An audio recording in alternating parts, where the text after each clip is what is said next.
Ang Jamaican cherry o aratiles ay isang uri ng prutas na karaniwang matatagpuan sa Pilipinas.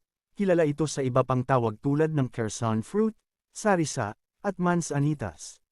Bilang isang halamang gamot, ito ay isang antibacterial, may kakayahang labanan ang mga infeksyon at isa rin itong anti-cancer na prutas.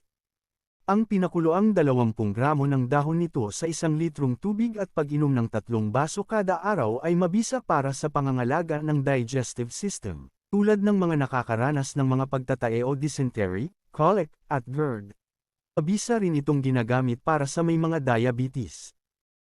Ang dinikdik na dahon at bulaklak nito ay ginagamit o ipinapahid sa mga balat na nakakaranas ng allergies, pangangati o skin irritation.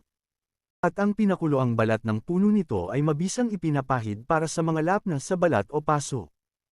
Follow my page para sa marami pang kaalamang panghalaman na ating